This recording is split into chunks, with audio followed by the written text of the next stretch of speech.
பிறகு நம்ம செய்த பாவத்தை நிமித்தம்தான் அவர் சிலுவையில் அடிக்கப்பட்டார். நம்ம செய்த அக்கிரமத்தினால் தான் அவர் சிலுவையில் நொறுக்கப்பட்டார். நம்ம செய்த துரோகத்தினால் தான் அவர் சிலுவையிலே மறிக்கப்பட்டார். மூன்றாம் நாள் உயிர் தேர்ந்தார். பிரியமான தேவஜனமே, எவ்வளவு இரக்கமுள்ள தெய்வம் பாத்தீங்களா? நம்ம செய்த பாவம், நம்ம செய்த அக்கிரமம், நம்ம செய்த துரோகம் எல்லாமே ஒரு சிலுவிலே மறித்து தீர்த்து விட்டார். பிரியமானவர்களே, அப்படிப்பட்ட தெய்வத்தை எல்லாரும் மறந்து தன் மனம் போன போக்கிலே போய் கொண்டிருக்கிறோம். என் ஆண்டவராகிய இயேசு கிறிஸ்து, மகனே மகளே, உங்க குறித்து அவர் எவ்வளவாய் வேதனைப்படுகிறார் தெரியுங்களா? மனிதனை ஏன் உண்டாக்கினார் என்றால் அவரை ஆராதிக்கும்படியாக, அவரை தொழுது கொள்ளும்படியாக தான் ஒரு மண்ணினால் ஒரு மனிதனை உண்டாக்கி அவனுக்கு ஜீவ சுவாசத்தை ஊற்றினார். மனிதனை மிருக சாயலாக படிக்கலங்க, ஆண்டவராகிய இயேசு கிறிஸ்து சாயலாக படித்தார்.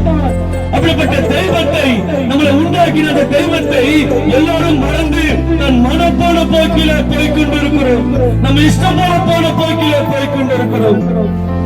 ஆண்டவராகிய இயேசு கிறிஸ்து உன்னை குறித்து கர்ப்பவேதனைப்படுகிறார். பிரியமானவர்களே, ஒரு தாய்க்கு ஒரு குழந்தை பிறந்து அந்த தாயுடைய பேச்சை கேட்காமல் தன் இஷ்டம் போல அந்த பிள்ளை போனால் அந்த தாயுடைய இருதயம் எவ்வளவாய் வேதனைப்படுமோ, அதே போல உன்னை உண்டாக்கின அந்த தெய்வத்தை மறந்து நீங்கள் மனம் போன போக்கில போய்கொண்டிருக்கிற போது என் ஆண்டவராகிய இயேசு கிறிஸ்து உன்னை குறித்து வேதனைப்படுகிறார். பிரியமானவர்களே, அவர் வாழ்ந்த நாட்களிலே இந்த பூமியிலே நன்மை செய்கிறவராய் அவரை சுற்றி திரிந்தார். பேசமடைந்து உண்மை இயேசு பேச வைத்திருக்கிறார். காது கேட்காசருடன் இயேசு கேட்க வைத்திருக்கிறார். கண்பறை திராருக்கு கண்பறை கொடுத்திருக்கிறார். பேசப்படுதால் உண்மை இயேசு பேச வைத்திருக்கிறார். மறித்தவனை உயிரோடு எழுப்பியிருக்கிறார். பிரியமானவர்களே, இப்படியாக அவர் வாழ்ந்த நாட்களிலும் சரி, இப்பொழுதும் அநேக அற்புதங்களையும் அடையாளங்களையும் அதிசயம் அவர் செய்திருக்கிறார். நீங்க நினைக்கலாம், இயேசுவா கிறிஸ்துவ மட்டும் அற்புதம் செய்வாரா? கிடையாதுங்க. நீங்க இயேசுவை சொந்த ரட்சகராக, சொந்த தெய்வமாக ஏற்றுக்கொள்ளும் பொழுது அவர் உங்களுடைய வாழ்க்கையில் அற்புதங்கள் செய்ய வல்லவரா இருக்கிறார். பிரியமானவர்களே, வேதத்திலே சகு என்ற ஒரு மனுஷன் இருந்தான். அவன் மிகுந்த ஆஸ்தி உள்ளவனாக, இன்கம் டாக்ஸ் ஆபீசராக இருந்தால். பிரியமானவர்களே, அவனிடம் பணம் இருக்கிறது, சொத்து இருக்கிறது, சுகம் எல்லாமே இருக்கிறது. ஆனால் அவனிடம் என்ன இல்லை? சமாதானம் இல்லை, நிம்மதி இல்லை.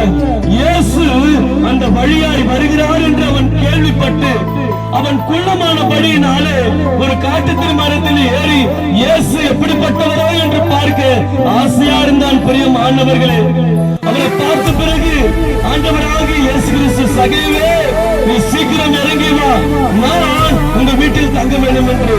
பிரியமானவர்களே, பாவிகளை தேடிதான் ஆண்டவராகிய இயேசு கிறிஸ்து பூமிக்கு வந்தாருங்க.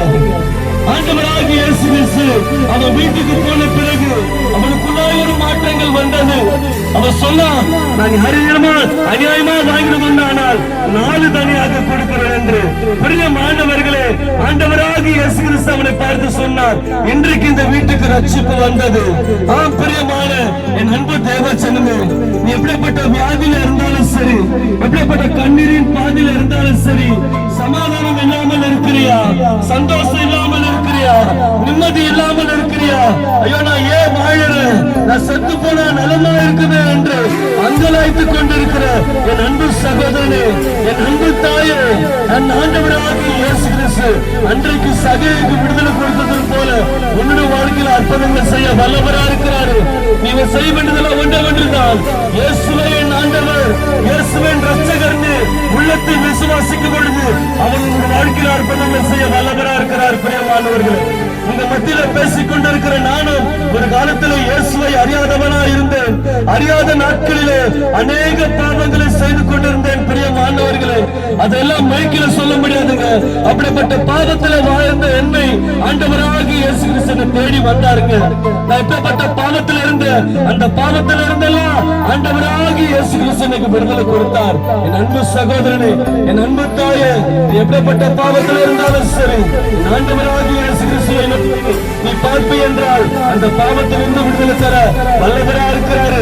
பரலோகம் போன்ற இடம் இருக்கிறது. பிரியமானவர்களே, அங்க நீங்கள் போக வேண்டும் என்றால் ஆண்டவராகிய இயேசு கிறிஸ்துவை ஏற்றுக்கொண்டால் மாத்திரம்தான். ஏனென்றால்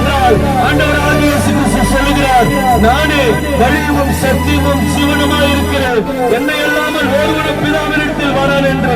ஏனென்றால் உங்களுக்காக 6 மணி நேரம் உங்களுக்காக தங்கினார். பிரியமானவர்களே, கைகளிலும் கால்களிலும் 7 சாணி அடிக்கப்பட்டது.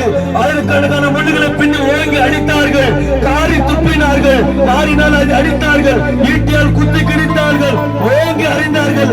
பிரியமானவர்களே, ஒரு வாயை திறக்காத ஒரு ஆட்டுக்குட்டியை போல உன் பாவங்களுக்காகவும் என் பாவங்களுக்காகவும் அவர் சிலுவையில் அகோரமாக தொங்கினார். பிரியமானவர்களே, மரித்தார், 3ஆம் நாள் உயிரோடு உயிர் தெரிந்தார்.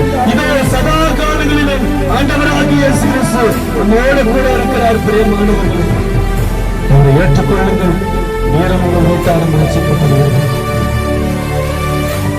மேலும் இந்த ஆண்டவராகிய இயேசு கிறிஸ்துவை நீங்கள் அறிய விருப்பமானால் அருகில் இருக்கிற சபைக்கு கடந்து வாங்க. இன்னும் இந்த இயேசு கிறிஸ்துவை நீங்கள் அறிய விருப்பமா இருக்கும் இருக்கிற பாஸ்டர்மா உங்களுக்கு இயேசு பத்தி இன்னும் சொல்லி ஆண்டவருக்குள்ள வளர கர்த்தர் உங்களுக்கு உதவி செய்வாராக. கர்த்தர் தாமே உங்களை எல்லாரையும் ஆசீர்வதிப்பாராக. ஆமென்.